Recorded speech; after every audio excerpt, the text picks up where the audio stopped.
But I do want to say one thing.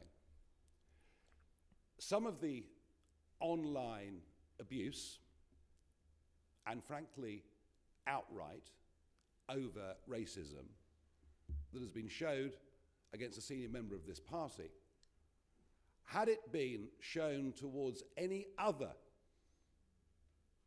member of the ethnic minorities from the Labour and Conservative parties, every one of you in the journalistic arena in this room would have been in total and absolute uproar.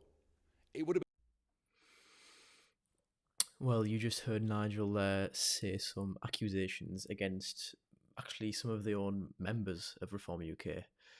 But yeah, it's been an interesting day down in London. There was a press conference at 12 p.m. from Nigel addressing certain things like, for example, those accusations that you've just heard and the elections coming up in May, and even a little bit of talk about Rupert Lowe and that saga. A major national story. But because it's happening to us, no one seems to really care, with the honourable exception of Danny Finkelstein in the Times. I've never really agreed with anything in the past Danny's ever written, but on this he showed himself to be fair and to be decent. Anyway, we are big enough and ugly enough to take it, and we are cracking on. So there, that clip was again about the accusations about racism against Zia Yusuf, and there's been a pretty big reaction to this on X today. If some of you are on there, you'll have seen a lot of criticism towards Nigel for this, actually. But I do want to also defend his point there. He mentioned that if this was about somebody in the Tories or the Labour Party, that it would be a big story.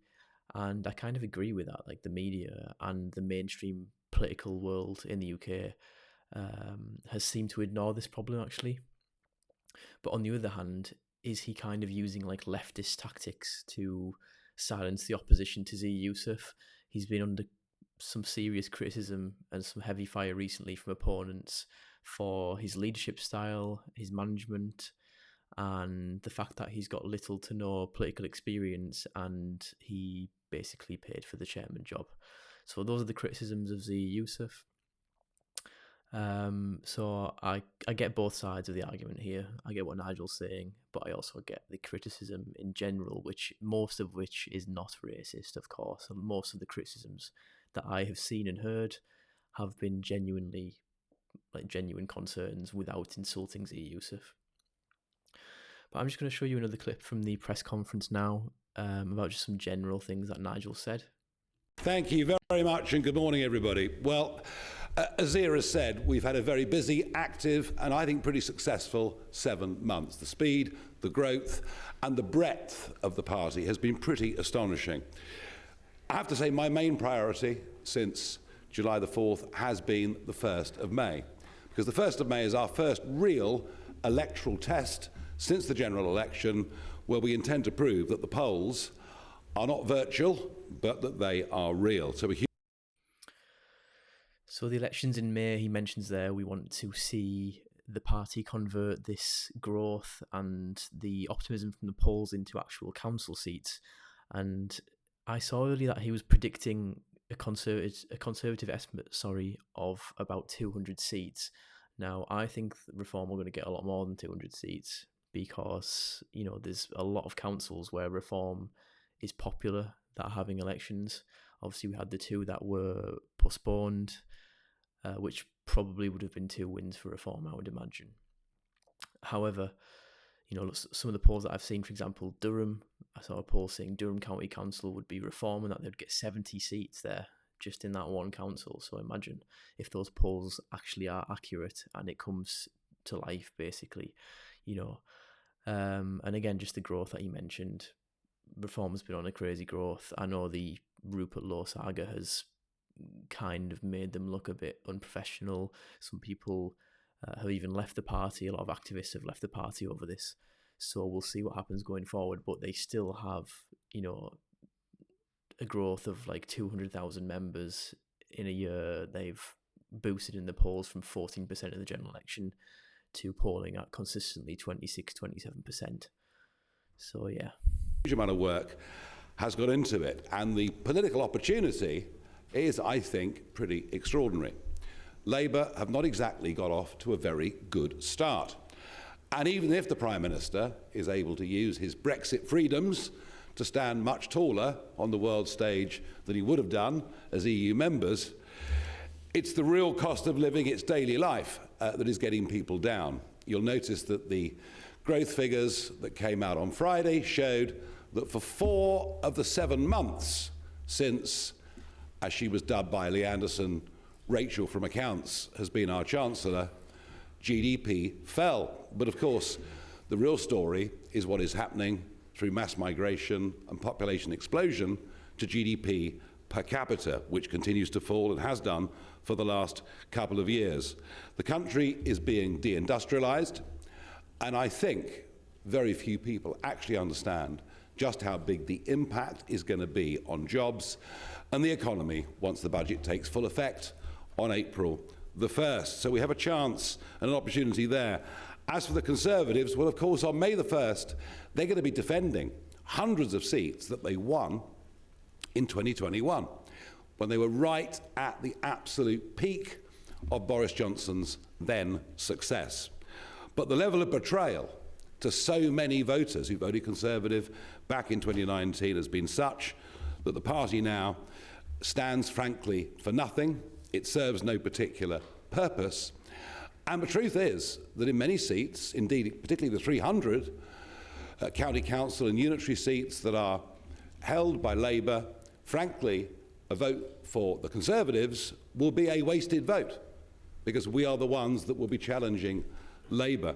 And that applies too to the by-election, which will take place, we're not sure when, but it may well be on the 1st of May in Runcorn and Helsby. And I promise you, a Conservative vote there will be a completely wasted vote. It's going to be a 2-horse race between us and the Labour Party. And I think it could be a very exciting contest. And we're readying for that.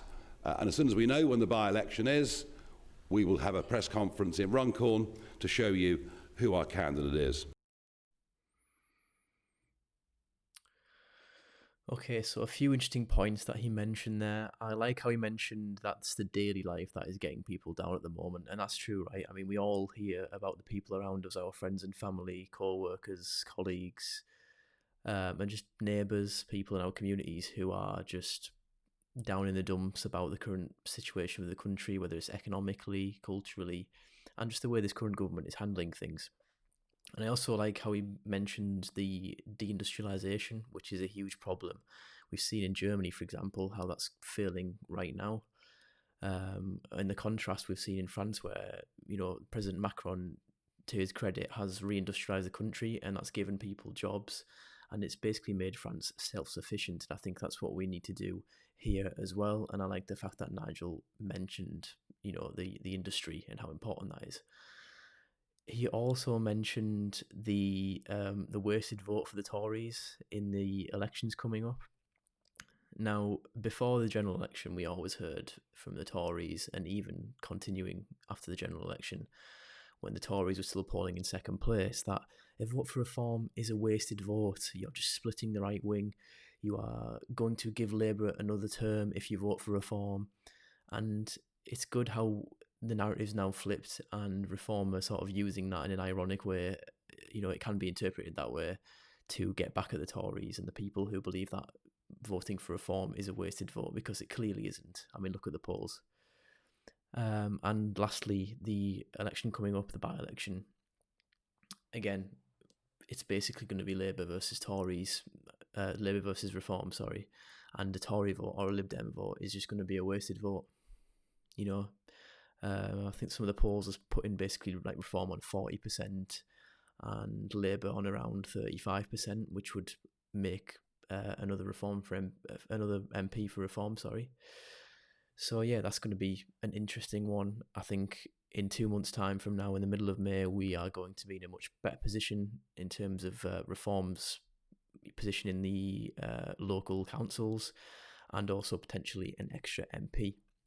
But I'm going to show you one final clip, and this is Nigel kind of losing his head over reporters asking him about Rupert Lowe.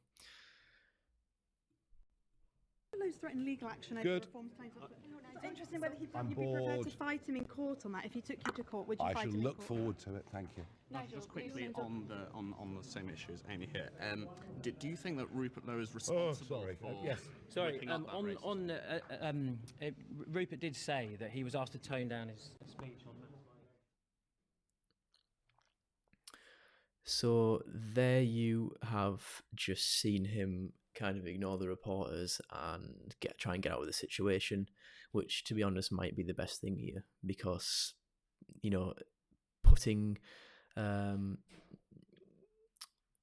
sort of more pressure on the situation and keeping it going is probably going to look worse for the party. I think it's better if they deal with it behind closed doors, which seems to be what's going on now, because they're waiting for the investigation to conclude.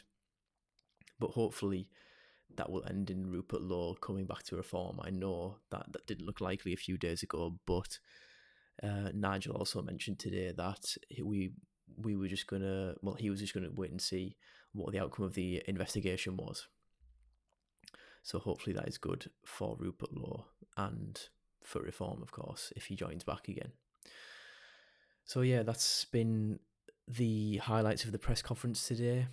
Let me know what you think in the comments and whether you think Rupert Lowe will come back to reform following the investigation.